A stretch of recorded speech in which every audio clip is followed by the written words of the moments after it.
Tabitha took care of me here while I took a couple days off in Mount Strolling, right? Yes. Mount Strolling, well, I don't know where all these places are. So if you ever get to Mount Strolling and Red River Gorge, right? Yes, Red River Gorge Natural Bridge. How far is that away? About 40 minutes from here. All right.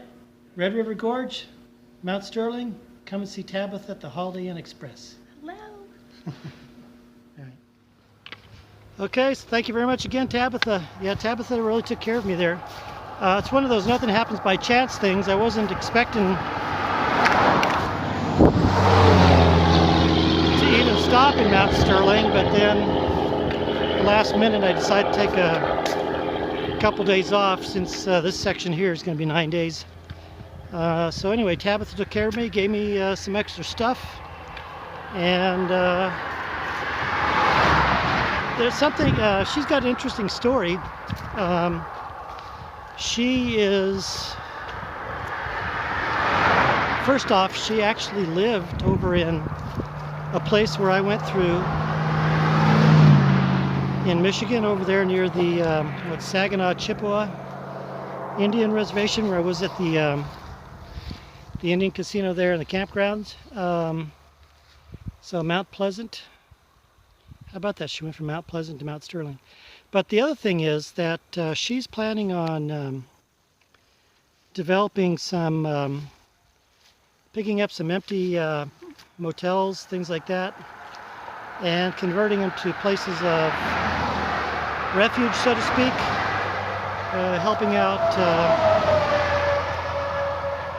underprivileged people, homeless people, things like that. So if you can send a prayer her way, I'm sure she'd appreciate it for success in that. So anyway, thank you again, Tabitha. As I mentioned, this section is 9 days coming up. And also, I realized in the last video, I've made a couple references. My next stop, the end of my next leg is Gatlinburg, Tennessee. That's wrong. No way, Jose. No, my next stop is actually Cumberland Gap. And that's, for those of you not familiar with Cumberland Gap, that's where Virginia, Kentucky, and Tennessee all come together. So what's going to be interesting is when I get there, I'm actually going to stay right down below Cumberland Gap when I get to Middlesboro. That'll be the end of this 9-day leg. And then Cumberland Gap's up the hill from there. So when I take off out of Middlesboro, I'll get into Virginia, and I'll be in Virginia for about a quarter to a half a mile.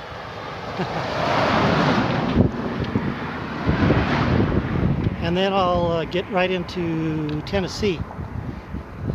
And then I'll eventually head on down to Gatlinburg. But yeah, that'll be interesting. All in one day, I'll be in Kentucky, Virginia, and Tennessee. Now, walking all along these rolling hills with grasses and all that, you don't realize what's underneath. Look at the strata of the ground that lies underneath the grass and the hills, all that layered stuff. Goes to show you, geology and geography can surprise you.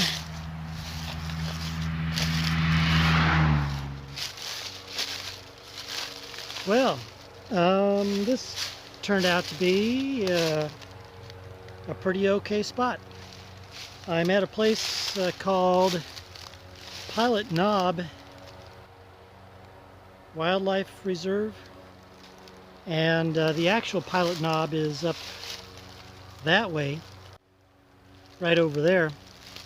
But the boundary actually extends down to the road. And what I thought I was going to have to do is just string up the hammock right there alongside the road. But I came up the hill here and found a nice little flat spot here. So what I'm going to do instead is just string up the tarp and then lay out my bedroll here on the ground. That'll be nice.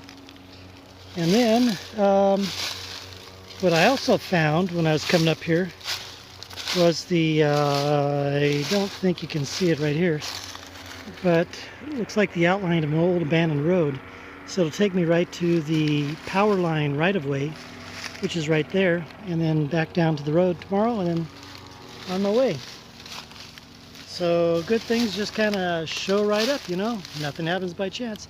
Oh, and the other thing too is I've got the sun going down there, and I should have sun fairly early in the morning, but it's not going to get that cold, I don't think, anyway. So anyway, nighty night from Pilot Knob.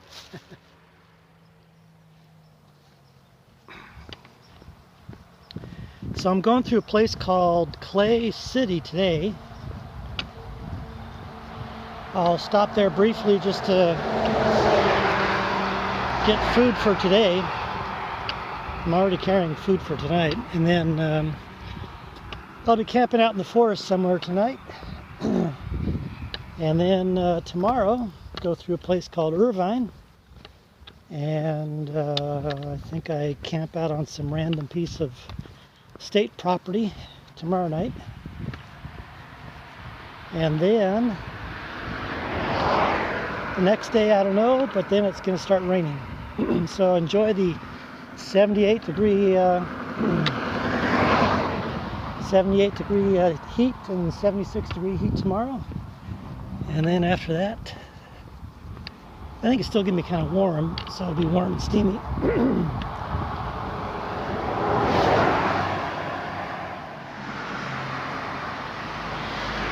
Well, this is the little hamlet or town, whatever you want to call it, of Clay City.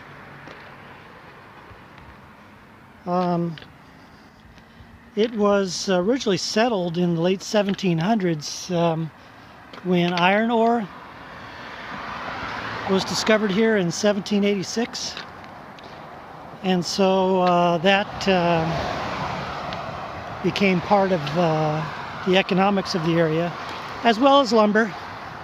There was actually a steam-powered lumber mill here. I wonder if that was it there. Clay City is also along the Red River. So that's what I have to report on Clay City, Kentucky. Oh, what I also wanted to mention too about iron ore, and I just read this recently, is that there is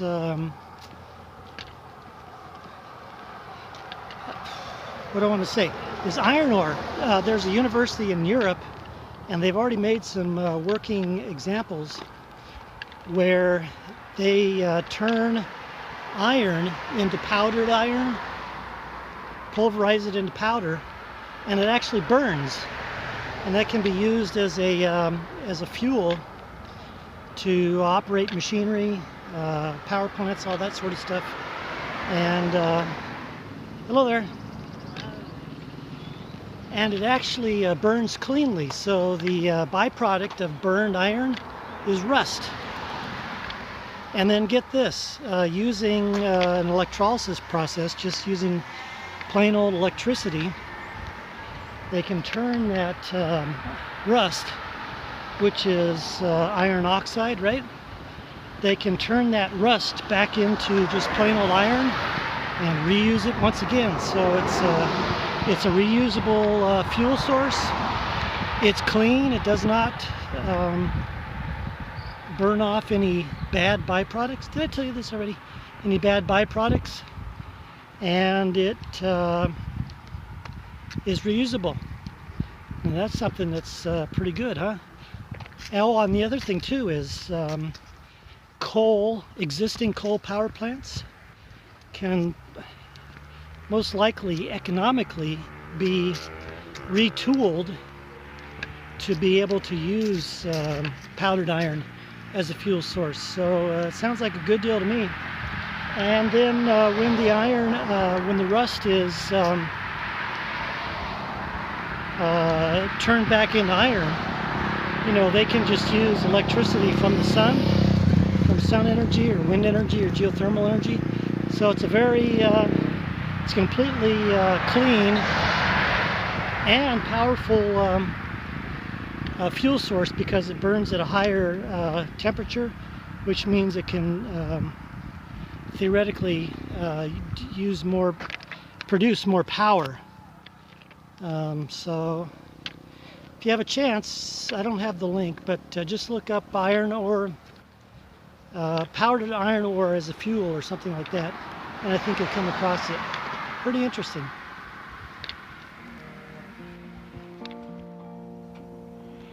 From this valley, hear that? they say you are going. We will miss your bright That's eyes the and Red sweet River. smile. For they But I have a say confession to you are make. taking the sunshine. That song is not about this river. No siree. For a long time, I think I may have mentioned it last year on the first walk across America when I passed a Red River, I think. That Red River song, it's most likely from the late 1800s and most likely was originally written in Canada, having to do with the Red River up there in Manitoba. And it's just been then adapted for various regions. So there's your music trivia history for the trip. The Red River, and has nothing to do with the Red River in Kentucky.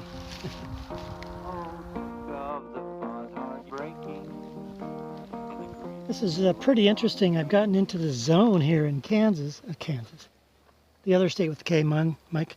This zone here in Kentucky, where a lot of the trees still have their leaves on them. You know, as I was going there through Ohio and the first part of northern Kentucky, all the leaves have dropped, but this past day, a lot of them still have the leaves. Not only are they just all getting ready to be gone with the reds, yellows, and oranges, but I've still come across a lot of trees that still have green on them. Really interesting. It'll be interesting as I continue to go south. If I continue just to be at the edge of this yellow gold, and then finally get to a point maybe in Tennessee or northern Georgia where the leaves are all finally gone. Huh. I think I'm technically on a Forest Service road now in the middle of the Daniel Boone National Forest. And I think it's just about 3 miles up here. I'll just be camping out in the middle of the forest. I think there will be a stream nearby I'll just filter water out of. Otherwise, I've got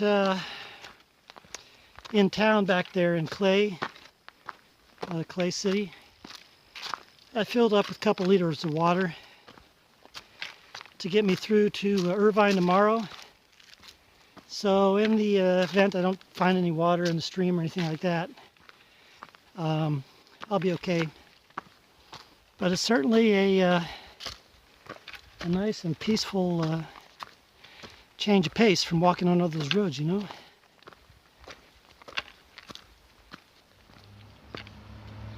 You're looking at Irvine, Kentucky. Irvine was established in 1812. It was named after a guy who settled the area. And Irvine was originally part of Madison County, and then Estill County broke off from Madison County, and then looks like this is the county courthouse right here. There was a Civil War battle here in 1863, and then in 1864 the Confederates ransacked the place, destroyed the jail, and let everybody out. And then Irvine just kind of settled down into a little cozy little place. It was even small by Kentucky standards.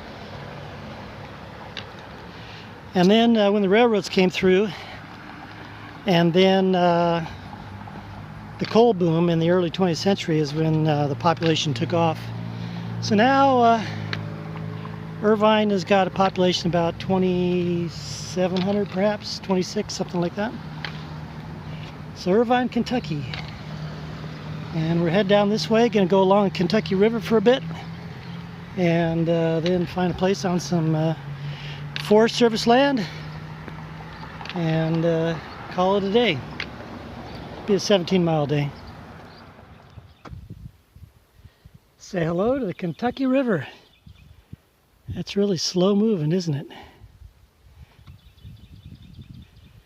Actually going upstream, but at least the elevation isn't, the slope angle isn't very much, so it's not like you feel it, but it's a pretty little river, huh?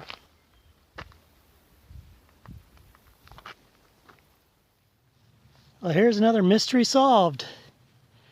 You know how when you're listening to trains, and the trains are going over where the two pieces of track come together, and they go click, click, click, click, click, click, click, click, click, click, click, click, click, click, click, click. Well, I was listening to a train far off in the distance. I guess it was a couple months ago when I was in Michigan. And all I was hearing was click, click, click, click, click, click. And now, I guess I've solved the mystery. These two cars here are sharing the same axle. So there's not two there, click, click. There's not two there, click, click. So off in the distance, and the train I was hearing was just click, click, click, click. Learn something new every day. Yeah, I'm following the tracks, but the road is right next to the track right now. Then I came across this big sinking creek here. It looks pretty delicious, doesn't it? Let me show it to you. It looks yummy, and it even sounds yummy with the water flowing over there. So I took a scoop of water just to taste it. I didn't swallow it. Blah! Tastes like rusty iron. And I guess the tinge of orange here on the edge tells us that. I thought that was just the organic material from the leaves. So I'm gonna have to get water in the morning. I think I'm setting up on Little Sinking Creek, so maybe that won't be irony. If not, I'll have to knock on the door and say, hey, can I get some water? But it is pretty. It certainly is pretty. Well, this has been a nice climb this morning. And this road does a big zig and zag and zig and zag. And actually, it goes right up there. But I was thinking of going up that hillside, taking a shortcut. But technically I'd be trespassing, so anyway, just right up here I'm going to catch on to the Sheltowee Trace Trail, and I'll be on that for just a few miles. My original plan when I built out this trip was to actually have gone southeast when I got into Kentucky and go down to the Sheltowee Trace Trail, and then catch that and then come back southwest. But I decided not to put on the extra miles, so I just went straight south. And I'm still able to get onto it, but albeit for just a few miles. I think through Heidelberg today. And then after Heidelberg, I think that's where I crossed the Kentucky River. Then the trail and I change part ways.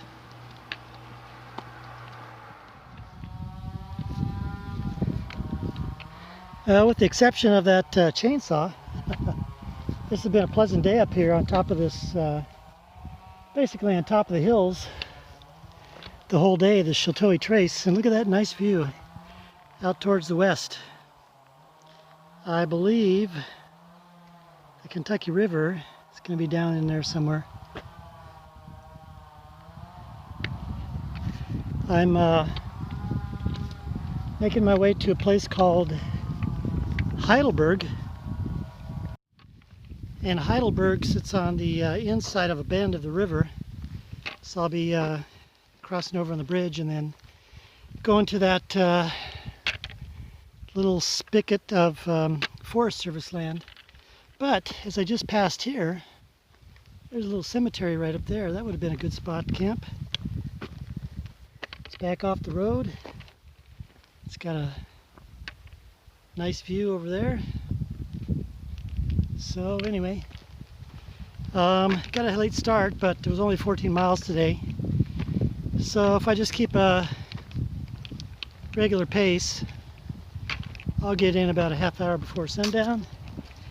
And I got to think of how I want to make my camp because it's supposed to rain tonight and through the morning tomorrow.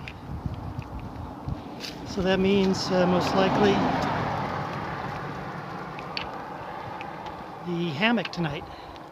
Last night I just camped on the ground, just put the tarp above me, keep the dew off me. So tonight, get off the ground, don't use the tent, but just camp on the hammock.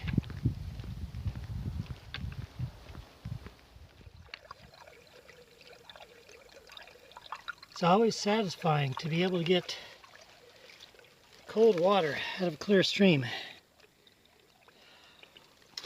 This morning I filled up my water bottle in the stream where I was camping, and I looked on the map, made sure that the stream was just coming down from the mountains, not from any houses or anything like that. And it was nice, cool water. Of course, I made sure to use my filter. And then today, I've been scoping out water because there's no water down here in Heidelberg, from what I understand. And I don't want to use the Kentucky River because you don't know what's in that water. You know, all the communities dumping their stuff in there. So I saw this creek here alongside the side of the road, and I checked on the map just to make sure it wasn't coming from up downstream from any houses or anything, and sure enough, it's just coming from the mountains. So filled myself up with a couple liters of water. That should take me till through tomorrow morning at least, and then all right, cool, clear water.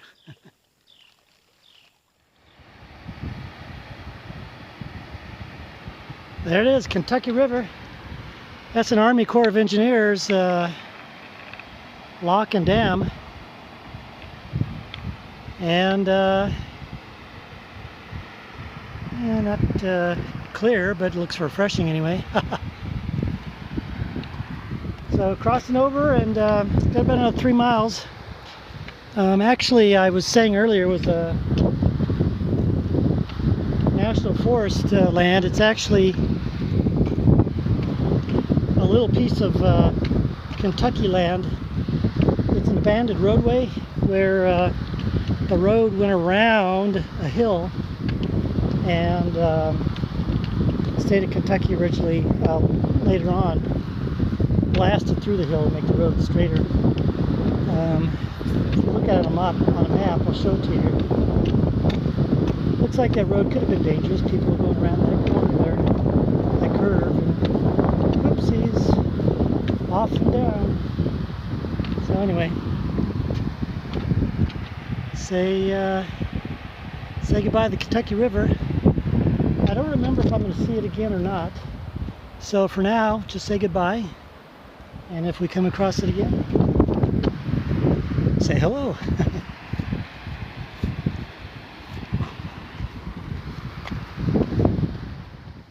All right, decision-making time. Here, let me show you something here. See these little turtles on the ground? That's the marking. Those are the markings for the Sheltowee Trace Trail.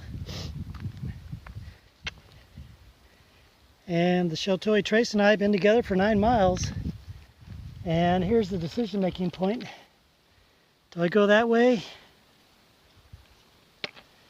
and eventually head out towards Knoxville and Chattanooga. That would be in a southwesterly. Or do I go this way, roughly southeasterly to Cumberland Gap?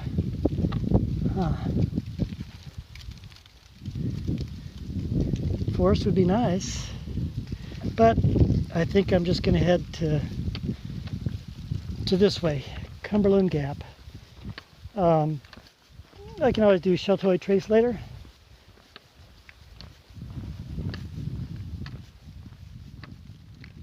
A wet and steamy morning. Started raining in the middle of the night. I didn't think it was, even though it was supposed to. It was so clear, the stars were out. And in the middle of the night, sure enough.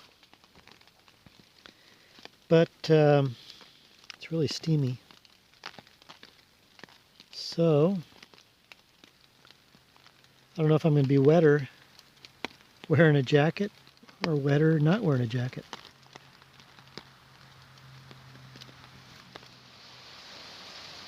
Well, it's been raining all day today.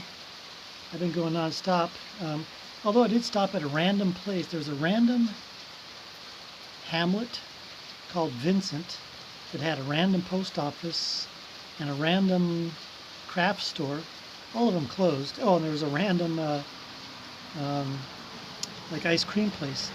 All out in the middle of nowhere, and they were all closed. But there was a soda machine, a pop machine. So I got a couple of grape sodas. But I've just been walking in the rain. I found this church here. It's got an overhang, so I can rest and dry off a little bit. And then I think I'll be just sleeping on the porch, probably about this big, of another church down this way. About, I think about another 6 miles to go.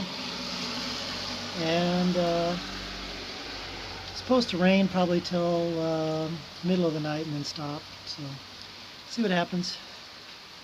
That's basically what it's been today, just trudging in the rain. And you know, this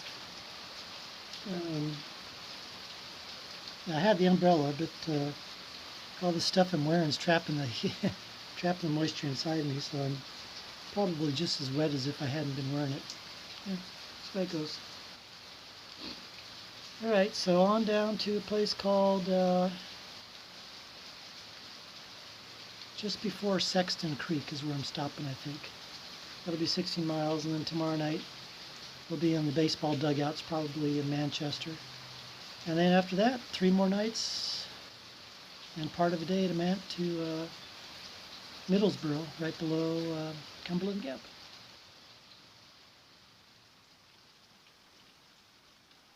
Well, after a miserably rainy day yesterday, I guess it wasn't so miserable, but just annoying. Now I got this, look at this clear sky. And listen to this. Can you hear it?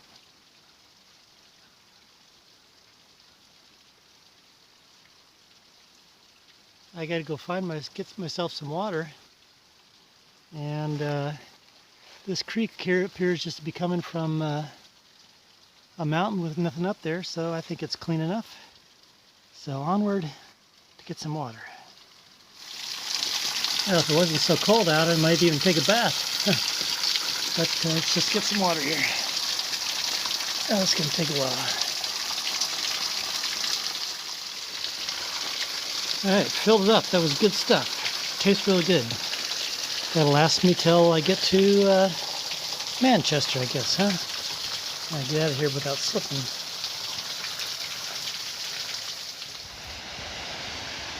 That's one nice thing about the rain, isn't it? Gets these waterfalls all nice and going.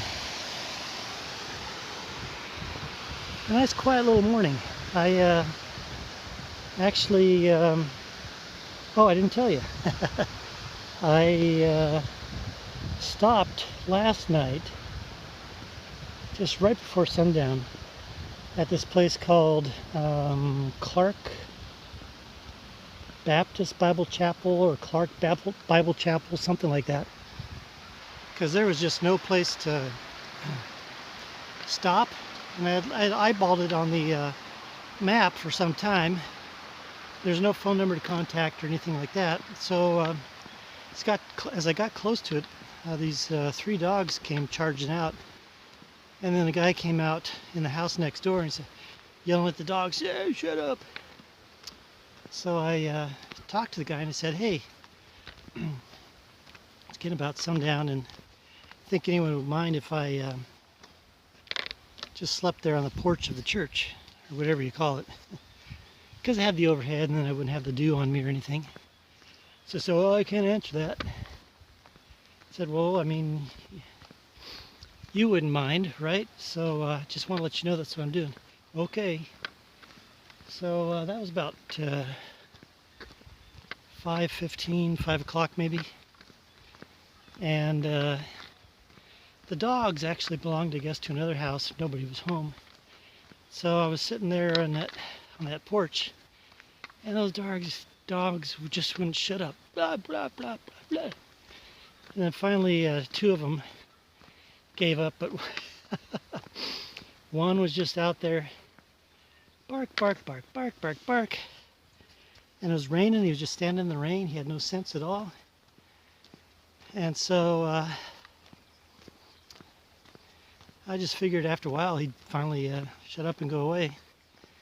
So I got my stuff out and started to lay down, and he just kept going. This went on for like an hour and a half, almost 2 hours.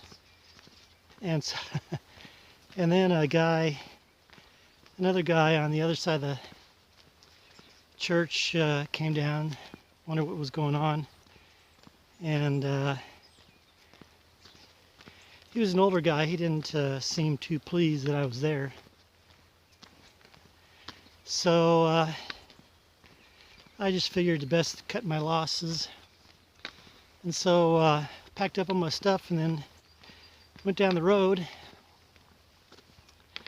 and unexpectedly ran into this little country store. I didn't even know it was there. So I asked the girl in there, "Hey, you know, any parks or covered shelters or porches or anything like that and around here?" She said no. I said, "Well, any cemeteries?" She goes, "Yeah, there's a cemetery right up the way." So I ended up sleeping in the cemetery out in the open, so I got a lot of dew on me, but anyway. Hey, look at this. So yeah, look at this. I found a friend here.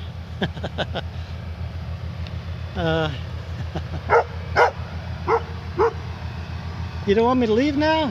You're walking alongside me and we're so nice. Here, come here, come here, there you go. Yeah. Alrighty. I gotta get going, okay? I gotta get going. You need to go back home. You need to go back home, friend. Oh boy. Hope I don't get in trouble taking the dog. Alright, well I came across this little schoolhouse over here. Right over here. It's got this nice covered picnic shelter, so I've laid everything out to get dry. And look who's here with me. Say hello.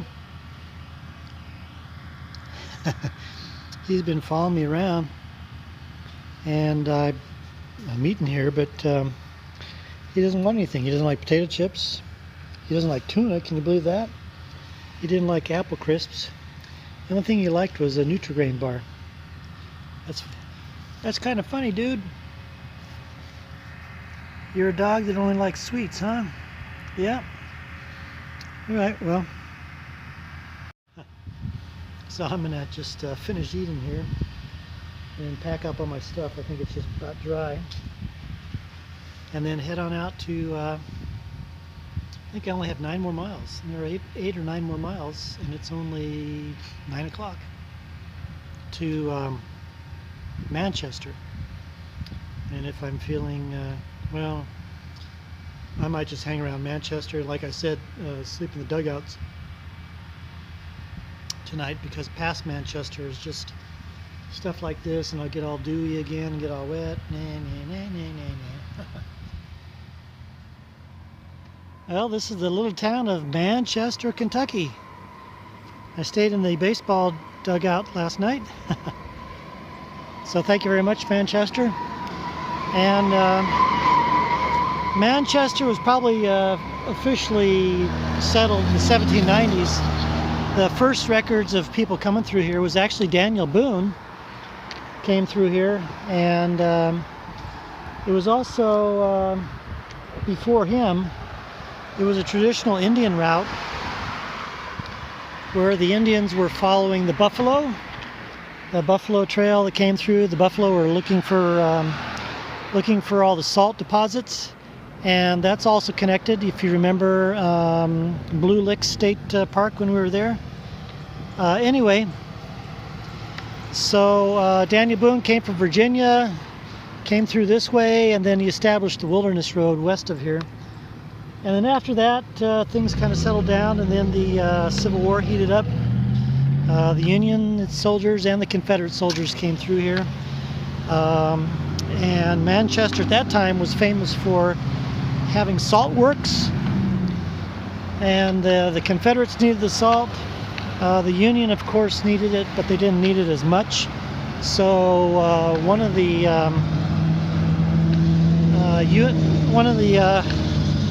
salt works was owned by one of the Union officers, and so they decided that they're going to blow it up so that the Confederates couldn't get to it. And then so the war did its thing, and like I said, the Union and the Confederate kind of came through here, but they didn't really destroy things. They just kind of irritated people. And then after the Civil War, there was a bunch of bad blood in here. This is called Clay County. So there was a bunch of bad blood between the people, and so there was a lot of feuds going on. So you've heard of the Hatfields and McCoys, I'm sure. Now they weren't from here. The big feud was the Howards and the Bakers. The Howards and the Bakers. But there were a number of other families too. Anyway, so it became so bad in the late 1800s that Manchester and Clay County kind of, they became famous as a place of warring and feuds between the people. In fact, the New York Times, I guess, wrote an article about it. Well, that finally all ended, and things settled down, and Manchester just became another little community doing its thing. And then the drugs crept in, and it was really a hotbed and a haven for people getting hooked on drugs. So in 2004, Clay County started a program to try and wipe it out, and I guess they were, from what I understand, relatively successful. So anyway, that's the history of Manchester, Kentucky. And now today it's on to, I'm just going down Highway 11. I checked with the sheriff's office because there's, it looked like there were a few little roads that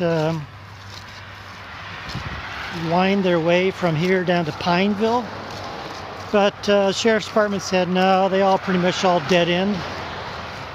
So I'm just gonna have to walk the busy road, and Pineville's probably, I'll probably do it in 2.5 days. It's 36 miles, and I'm getting a late start. And then Middlesboro, I think, is 15 miles after that. So either 3.5, 4 days till Middlesboro, where I take a few days off. All right, Manchester, Kentucky. See that? I even see it. Yeah. It's Coltrane. And I don't rightly know where I'm going to be camping tonight. I know it's going to be a stealth camp somewhere. And if I'm figuring it out right, I'll be next to the train tracks, except the train tracks will have come over to this side of the road.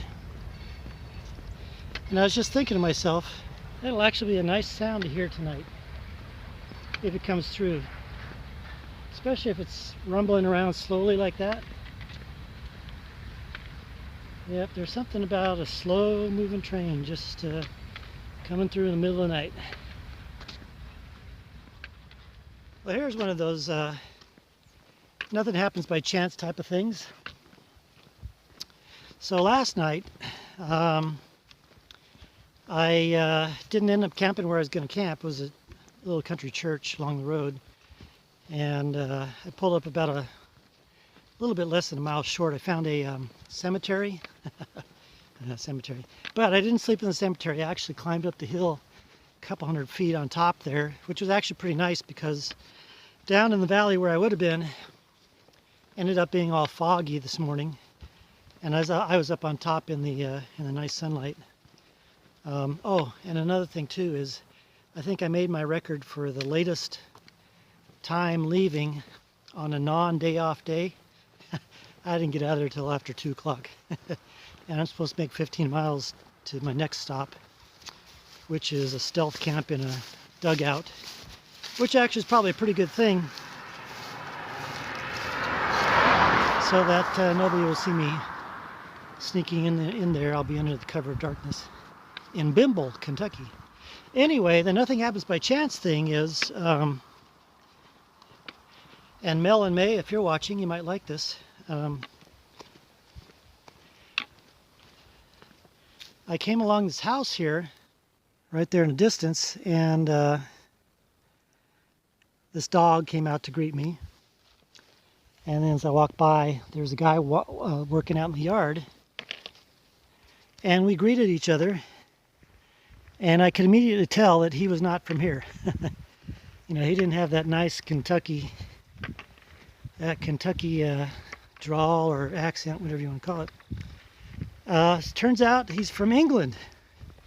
So of all places, Sam, hello there, from England, and his wife Frances, hello there, from the Philippines. Mel and May, you listening? She's from Manila.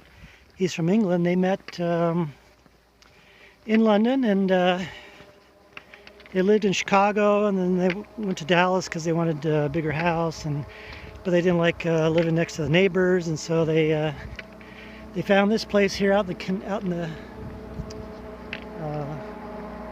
backwoods area of Kentucky. Actually, Knox County, Kentucky. I just crossed into Knox County. They bought the house sight unseen, and right next to this little river. I forget what it's called or what the creek is called.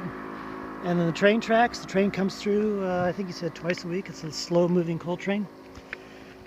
So we got to talking, and I talked about the journey and the adventures and all that. And then I was talking to them a little bit about the little bit I knew about the Philippines, by way of Mel and May. So anyway, Sam, Francis, kids, puppy, nice meeting you, and maybe we'll catch up down the road somewhere someday, huh? Salamat.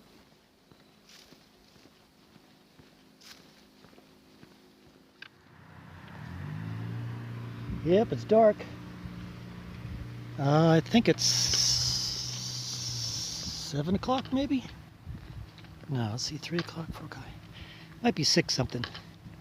Anyway, just stopped at that little market, or a little store, whatever you call it. Had a little grill in there. It's kind of like one of those old time places down in the south that you would hear about on or see in an old movie. Here, I'll show you some pictures of it. And they were real nice people. I'm going to walk over here in the parking lot so that I don't get run over. But real nice girls in there. Made me a patty melt, some fries, and I think my new drink of craving is grape soda. I think it's the third grape soda I've had in the past week and a half or so. So I've got 6.5 miles or so to go to a place called Bimble, and that'll make me 15 miles for today. And because I got such a late start, that's why I'm walking in the dark. And by the way, it is almost 7 o'clock at night. So 6.5 miles, and you know, the funny thing is this road's gotten busier as it's gotten later, but I'm turning left onto a little road, 1304, which hopefully will be less busy. I'm going to Bimble, and I found a high school that looks like it's got a couple of baseball diamonds. Oh, you can't see me, can you? With covered dugouts, and that's where I'm gonna hang out tonight, hopefully. Okay, you can't see me, so signing off till tomorrow. Well, here was the whole hotel room for last night. Camp spot, whatever you want to call it. The Knox Central High School baseball field, one of two. There's another baseball field out closer to the road, and this one's tucked back in the corner of the property. So this is the one I picked, and got in here at night. Nobody saw me. Now it's getting really windy. It's gonna rain, and I think I have about 16 miles. Gonna go through Pineville today and find some state forest land. So that's the plan right now. But my first stop is 5.5 miles, 5.7 miles away. Gonna go stop at a truck stop. Get a healthy breakfast. So thank you, Knox Central High School Panthers. And now I'm gonna be walking down the Cumberland Gap Parkway. Busy road, but it's got a wide shoulder, so it's better than that Highway 11 yesterday and last night. All right, so look, everybody, this is Brent. I was walking down the middle of the road here, getting ready to get onto Cumberland Gap Parkway, right? Yeah, I believe that's it. And he saw me and he stopped and said, "Hey, what are you doing?" And I said, "Well, you know, I'm walking across America." And so he's got a project called The Hidden South. That's true. And you can find him at thehiddensouth.com or hiddensouth.com. Either one works. Yeah, and he just goes driving around the South, getting stories, people in the backwoods, rural areas. And so check out Brent, and we had a good talk, and so Yeah, we did. thank you very much. Thank you, man. All right. It was a pleasure. All right. All right, I got a bit of rain that I was walking in this morning, but now you can see it's clearing up nicely. And here's the Cumberland River. It's pretty, although it's green, but it's a pretty little river. I'm walking along Cumberland Gap Parkway here, and it's very noisy, not only with the wind, but the trucks and cars that come by. So anyway, I just wanted to show you this before I put this thing back away, and pay attention to the cars who might hit me or not hit me. All right, I want you to take a look at something very carefully before I go into detail what I want you to look at, what I want to tell you. But does this kind of look like the town of Hillsdale in Back to the Future, the first Back to the Future movie? You got the clock tower, almost the same exact one as in the movie. And now I needed the lightning storm coming down to touch the wires, and then takes off in the DeLorean to go back to the future. And then all these surrounding streets here. it just struck me when I first got here. I said, man, back to the future. But, oh, in fact, this one right here looks even more like it. Let's go over here and I'll show you. Anyway, where am I?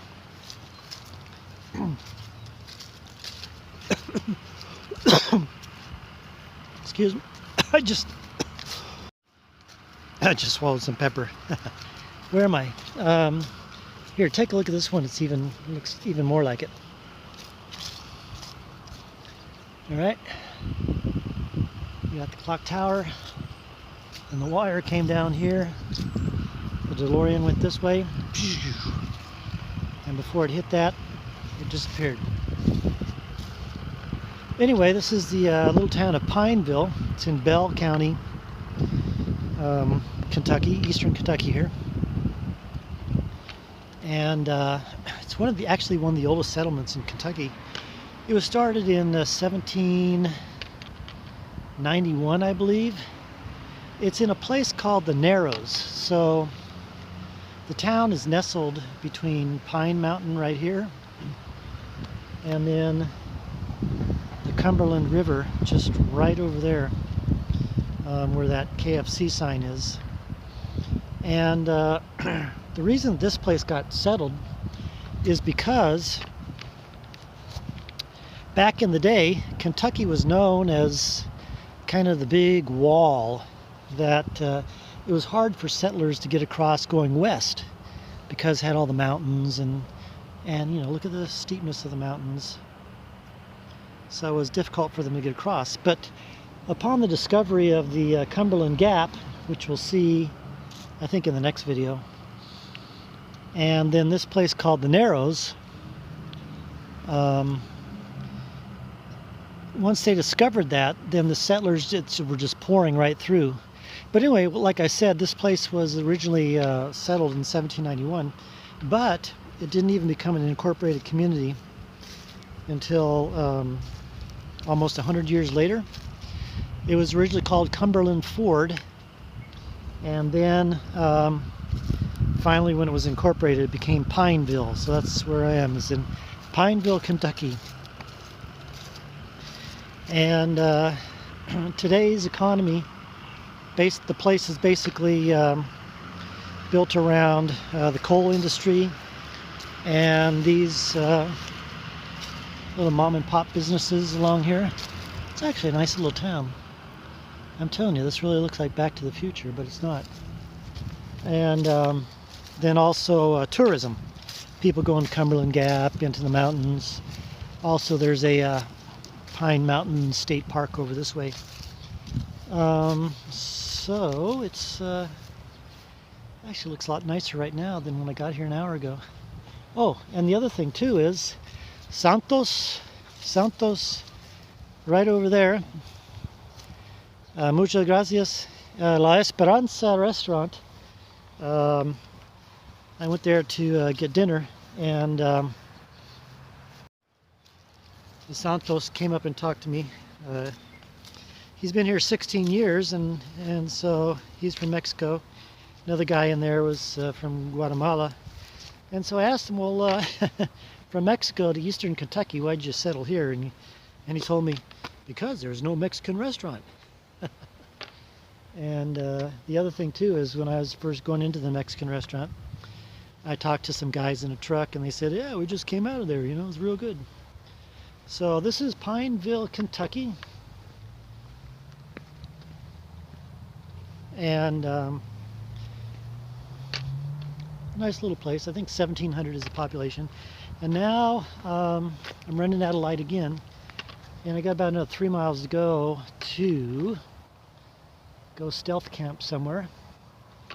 The sheriff came into the restaurant there when I was eating, and then he was getting up to leave, and dumb me asked, hey, I'm trying to find a place to camp. You think it'd be okay to camp at the dugouts at the high school? He goes, oh, that'd be kind of iffy. So he didn't say no, right?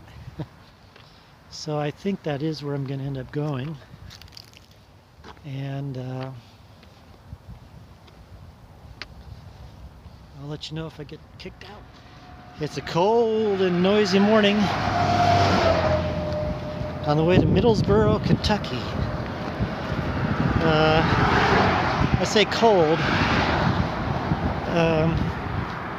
No frost, so I think it was 34.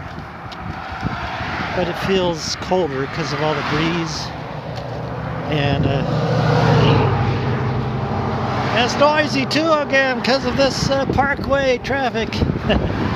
Anyway, 7 miles this morning. Hopefully they'll let me check in early for my 3 days off. And you know, Kentucky has been it's been the place of baseball dugouts. This one is, so I camped in the dugout of the baseball diamond anyway, disregarding what the sheriff said. So this is a third or fourth baseball dugout I've been in. So anyway, all right, my hand's freezing. Got to put my camera away.